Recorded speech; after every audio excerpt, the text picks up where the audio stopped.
और एक और बात थी, बड़ी अहम बात थी, जिसकी तरफ इशारा किया कल रात को मौलाना फजलुर रहमान साहब ने लेट नाइट प्रेस टॉक में, कि ये सारी तरमीम जो है ये इसके पीछे एक आदमी था।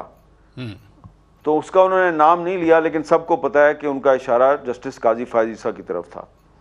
तो जो मौलाना फजलुर रहमान साहब का ड्राफ्ट है, उस ड्राफ्ट पर अगर मुस्लिम लीग नून और पीपल्स पार्टी मान गई हैं और कॉन्स्टिट्यूशनल कोड नहीं बन रहा, तो इसका मतलब ये है कि काजी फायज ईसा साहब जो हैं वो अब रिटायरमेंट के अलावा उनके पास कोई रास्ता नहीं है। ये मौलाना साहब की जो मौलाना साहब की तरामीम है, आप ही के शो में बैरिस्टर सलमान अकरम राजा साहब ने कहा था कि हमने बहुत सारी तरामीम को मौलाना साहब के ज़रिए रिफॉर्म करवाया या जो भी उन्होंने करवाया है।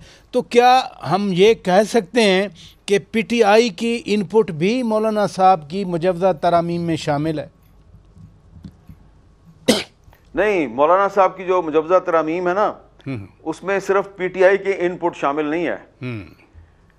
जो मौलाना फजलुर रहमान साहब की जो लीगल टीम थी, उसने पीटीआई के अलावा दीगर जो अपोजिशन की पार्टीज हैं उनके साथ और सिविल सोसाइटी के साथ और सहाफ़ियों के साथ, अच्छा, और जो सुप्रीम कोर्ट बार एसोसिएशन और पाकिस्तान बार कौंसिल के बहुत से जो अहम रहनुमा है उनके साथ भी बात की है।